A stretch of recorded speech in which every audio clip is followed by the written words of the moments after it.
سينما سمري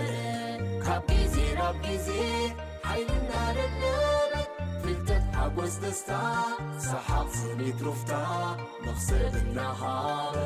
سينما سمري مو سلامتنا تقبلوا زخبركم تخطاتلتي نايزا channel زينات سبورت حزنا قريبنا لنا سعبنا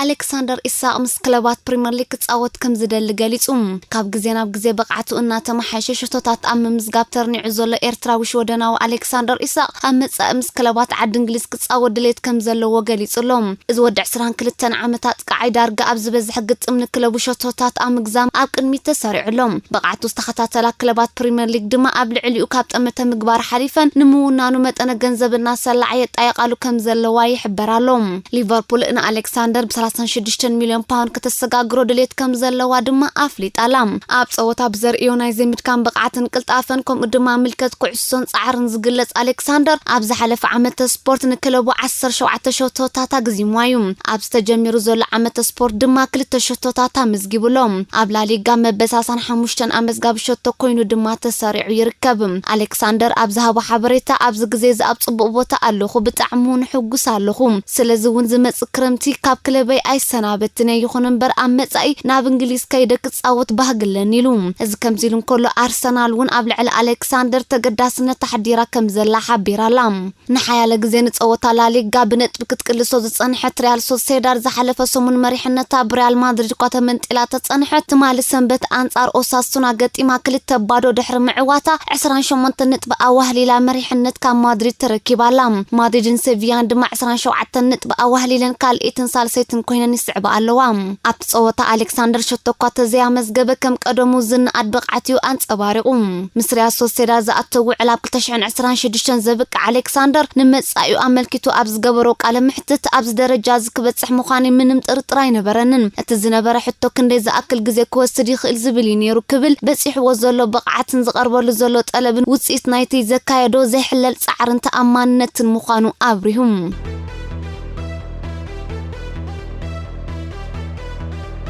إنيستا زافي مس بارسا زسما معبوق عسل تانيلوم بسنك زافي أمونغو كلابات بارسان على سعدن دحرز تخايدنا ينوح جزيات كركر أما علبي بس يحس بارسلونا قبل علي على سعد سعيران زافي وقع وأسل تاني أكخون كابت مزوكا درو سالس تكوينو لوم أتصبو أقات أمدما أبت زافي حدش أسل تان كوينو استأوجو العلت بارسا أنت أرسل تابي قوغت إما سالس تبادو بمعواتا قبل غازنا برا درجة كتما حشتراي زيكون حقي زواس نحدش أسل تاني زافن تصاوتان عب مورال كخون حاجزيوم مزافي أبارسان نوح عمتات تتصاوت ود هاجر أندري إنيستا زافي حدش أسلطان بارسا كوينو ممزازو استسمع حاجوس دحر مقلاص زافي اتن بارسا زسلطن بقع سابي كبل دقو فقالي تسلون سناي منيتون أم حلالي فلونا لوم إنيستا سعيبو زافي أبستفلالي أكلباتنا مسلطان عام أم حيشو سلازلو نتا كلبونا تصبيقو سلازفلطان نتتصبيو زلو بدهون مقتام دلو كم زلون عود دماكو قناة صف مخانون ترطر كم زي بلو أرديوم مس بارسان كله كاب كلتشحن كلتن كساب كلتشحن 15 تتصاويتو شمون تتصوى لا ليغان 4 توانات شامبيونز ليغن سفسف زافي نبارسان مسلطان كلت عامه فرقان مالك كساب كلتشحن 14 عامه مهرز نحو علكتيمو كم زلو تفليط لهم زافي نزو علك ختم كله مس بريزيدنت لابورتا ازن سعبا 3 نغرات كمال عليو طلب قريبو زلهم تقداميت نايكن فاتقعي مانشستر سيتي زلو انجليزاوي راهيم ستيرلينج كسغاغرلو زخلو متن ገንዘብ ከቀረበሉ ትብልያም አክራማት 2023 ምስቲ ዘአቶ ውዕል ዝኽትን ወድ 26 ዓመት ስተርሊን ካብ እንግሊዛዊት ክለብ ወጽኡና ካልኦት ክለባት ክሰጋገር ድሌት ከም ዘለዎ ኣብ ዝሓለፈ እዋናት ሓቢሩ ነይሩ ብዘይካ ዛቪ ኣብ ልዕሊ ኣጥቃዒ ባርሳ ኦስማን ደምበለ ልዑል ፍትወት ከም ዘለዎ ኣፍሊጡሎም ዛቪ ኣቅሪባ ዘሎ ካልእቲ ጠለብ ድማ ነቶም ንክለብ ኣርሰዓድ ናይ ቀጠር ከሰልጥንን ከሎ ንኽልተ ዓመትን ፈረቓን ምስኡ ዝነበሩ ናይ ምስልጣን ኣባላት ክቆጽሮም ዝብል እዩ እቶም ንሱ ምስኡ ክቆጽሮም ደልዩ ዘሎ ከዓ ሓው ኦስካር ሄርናንደዝን ኣሰልጣኒ ሴርጂዮ ኣሌግሪን ከምኡን ናይ ብቕዓታ ሰልጠንትን እዮም እታ ሳልሰይቲ ናይ መወዳእታን ጠለብ ከዓ ብዛዕባ ሕክምናዊ ኣገልግሎት ክለብ ባርሳ ኮይና ናይታ ክለብ ዶክተር ንዝነበረ ሪቻርድ ፕሩና ክምለስ ትብል እያ ዶክተር ሪቻርድ ፕሩና ንሕክምናዊ ኣገልግሎት ክለብ ባርሳ እናተኸታተለ ን25 ዓመታት ዝሰርሐ ኮይኑ ኣብ 2020 ካብታ ክለብ ተሰናቢቱ ሕጂ ግን ንሱ ክምለስ ድሌት ከም ዘለዎ ገሊጹሎም ሶልሻየር ቀይሕ መስመር ክረግጽ ተቃሪቡ ኣብ ዝሓለፈ ግዜ ብሊቨርፑል 5 ባዶ ተሳዒሩ ድሕር ምውጽኡ ኣብ ጠመተ ሓለፍቲ ክለብ ማንቸስተር ዩናይትድ ኣትዩ ዝርከብ ኖርዌጃዊ ሶልሻየር ብቀዳም አንጻር ማንቸስተር ሲቲ ኣብ ዘካይዶ ግጥም ፕሪምየር ሊግ ኣብ ሜዶ 2 ባዶ ተሳዒሩ ድሕር ምውጽኡ ነቲ ኣብ ልዕሊኡ ጸንሐ ወጥሪ መሊሱ ኣጋዲድዎ ከም ዘሎ ይግለጽ ኣሎ። ሶልሻየር ናይ ፕሪምየር ሊግ ጸወታ ብጽቡቕ እኳ ጀሚርዎ ተነበረ ብክለብ ብገፊሕ ምስ ተሰዓረ ግን መደባቱ ከም ዝተበተነ እዩ ዝሕበር። ካብኡ ጀሚሩ ክሳዕ ሕጂ ከመሰልጣኒ ብቕዓቱ ክሕሉ ከም ዘይከኣለ ይግለጽ። ናይ ዝውህሉል ድማ ካብታ ጋንታ ክሰናበት ዘሎ ተኽእሎ ኣዝዩ ሰፊሑ ከም ዘሎ ይዝረብ። ዛጊት ዩናይትድ ኣካይዳቶም ካብ ዘላ 12 ግጥማት ኣብ 6 ግጥማት ተሳዒሩ ዝርከብ ሶልሻየር ካብታ ንሰደቓ ፕሪምየር ሊግ ብ26 ነጥቢ ትመርሖ ዘላ ቸልሲ ብ9 ነጥቢ ድሒሩ ብሲቲ ዌስትሃም ሊቨርፑልን ኣርሰናልን ተቐዲሙ ኣብ ሻድሻይ ተርታዊ ተሰሪዑ ዘሎ። ሶልሻየር አንጻር ቶተንሃም ገጢሙ 3 ባዶ ድሕሪ ምዕዋቱ ቁሩብ ተስፋ ሰኒዑ እኳ ተቐነየ ብቐዳም ብሲቲ ምስ ተሰዓረ ግን ጸገማቱ መሊሱ ክጋደድ ክኢሉ ዘሎ። ሓደ ካብ ብሉጻት ከፋፈልቲ ጋንታ ዝኾነ ፖርቱጋላዊ ብሩኖ ፈርናንደስ ካብ ሶልሻየር እኹል መሪሕነትን ኣልያን ይረኽቡ ከም ዘየለው ይዝወቅስ። ሮናልዶ እውን ኣብ ልዕሊ ሶልሻየር እኳ ርእይቱ ተዘይሃበ ብቕዓት ናይታ ጋንታ ምንቁልቋሉ ግን ኣተሓሳሲብዎ ከም ዘሎ ተገሊጹሎም። ከም ዶኒ ቫን ደ ቤክን ማርከስ ራሽፎርድን ዝርከቦም ካልኦት ተጻወትቲ እውን ኣብ ልዕሊ ሶልሻየር ዝነበሮም ጠመተን ትጽቢትን እናጎደለ ከም ዝመጸዩ ዝሕበር ዘሎ። ገለ ጸብጻባት ከም ዘመልክትዎ ተሓጋገዝቲ ኣቦ ወንበር ክለብ ማንቸስተር ዩናይትድ ዮኤልን አብርሃም ግሌዘርን ከም ድማ ምክትል ኣቦ ወንበር ኤድዋርድ ወርድነትን 3 ዓመትን መንፈቕና ሰልጢኑ ዘሎ ሶልሻየር ክሳዕ ዝመጽእ ክረምቲ ክጽመምዎ ከም ዝኽእሉ ዝሕበር ዘሎ። ዩናይትድ ንኮንተ ከም ንሓፂር እዋን ፍታሕ ትደልዮ ምንባራ ዝሓበሩ ምንጭታት እንተኾነ ቶተንሃም ተቀዳዲማ ነቲ ኢጣልያዊ ዝሓለፈ ሰሙን ስለ ዘፈረመቶ ከም መተካእታ ሶልሻየር መን ከተቀውም ትኽእል ዝብል ዜና ከቢድ ምህላዊ ዝሕበር።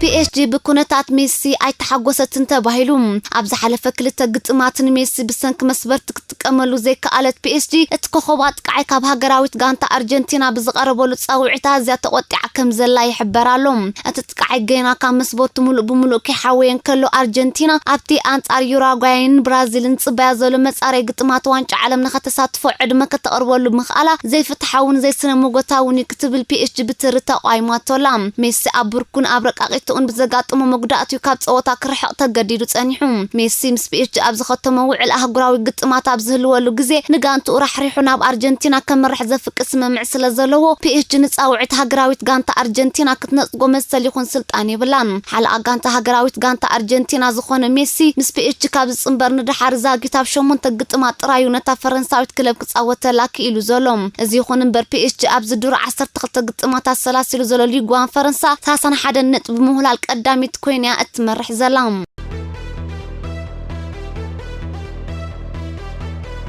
ተወሰኽቲ ዜናታት ኣስቶን ቪላ ንኣሰልጣኒ ዲን ሲሚዝ ካብ ስርሑ ኣባሪራ። እታ ክለብ ነስጉምቲ ዝወሰደ ዲን ሲሚዝ ኣብ ዝሓለፈ 5 ተኸታታሊ ግጥማት ፕሪምየር ሊግ ከስዕራ ብምኽኣል እዩ። ካብ 2018 ናትሒዙ ነታ ጋንታ ከኣልፅ ጸንሐ ሲሚዝ ኣብዚ ዓመት ስፖርት ኣብ 11 ግጥማት 10 ነጥቢ ጥራዩ ከዋህልል ክኢሉ ዘሎ። በዚ ድማ ኣስቶን ቪላ ኣብ ፕሪምየር ሊግ ኣብ መበል 16 ደረጃ ተሰሪዓ እትርከብ። ኣስቶን ቪላ ንሲሚዝ ድሕሪ ምብራራ መተካእቱ ዝኾን ኣሰልጣኒ ሃሶው ኣብ ምባላይ እትርከብ።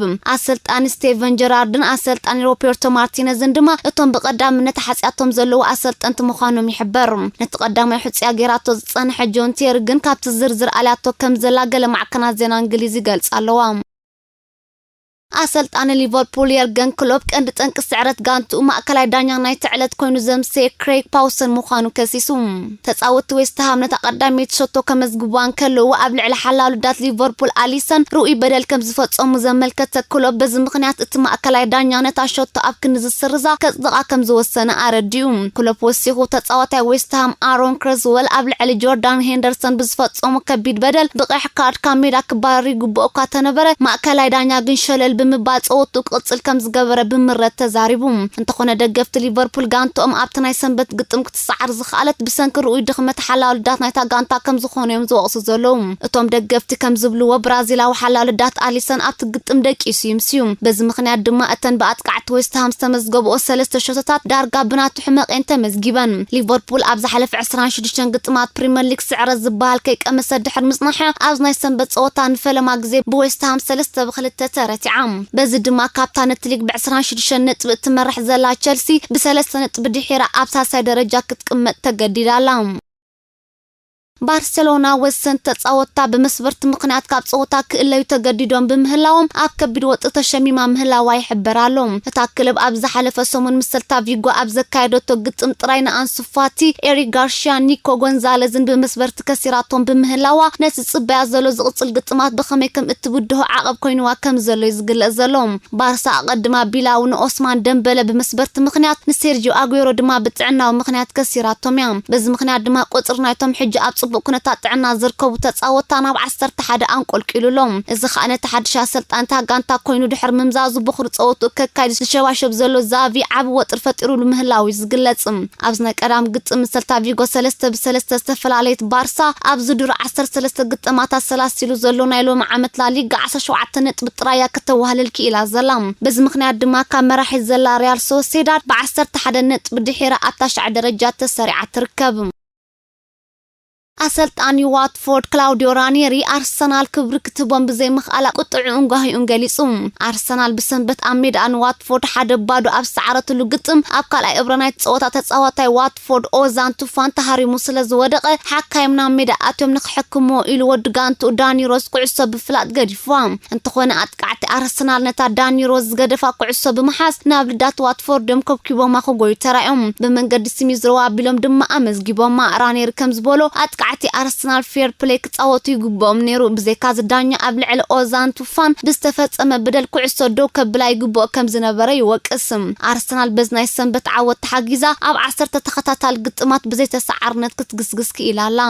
እንግሊዛዊ አሰልጣኒ ቸልሲ ዝነበረ ላምፓርድ ሓድሽ አሰልጣን ኖርዊች ሲቲ ናይ ሙኻን ተኽእሉ ንዓዘዘ ይመጽእ ከም ዘሎ ተሓቢሩ ኖርዊች ንአሰልጣኒ ዳንኤል ፓርክ ድሕር ምብራራ ንዑ ዝትኩ አሰልጣን ተኣምን ዳይ ተጸሚዳ ከም ዘላ ይዝንገረላ ፍራንክ ላምፓርድ ድማ እቲ ኣብ ራዳር ኣትዩ ዝርከብ ቀዳማይ ሕጹይ ሙኻኑ ጋዜጣታት ዓዲ እንግሊዝ ይጽብጽባ ኣለዋ ላምፓርድ ኣብ ዝሓለፈ ጥሪ ካብ ቸልሲ ድሕር ምስጓጉ ክሳዕ ሕጂ ብዘይ ስራሕ ይዛውን ዘሎ ኖርዊች ኣብ 11 ግጥማት ፕሪምየር ሊግ 5 ነጥቢ ጥራይ ኣዋህሊላ ስለዘላ ኣብ ፕሪምየር ሊግ ኣብ 10 ደረጃ ተቐሚጣላ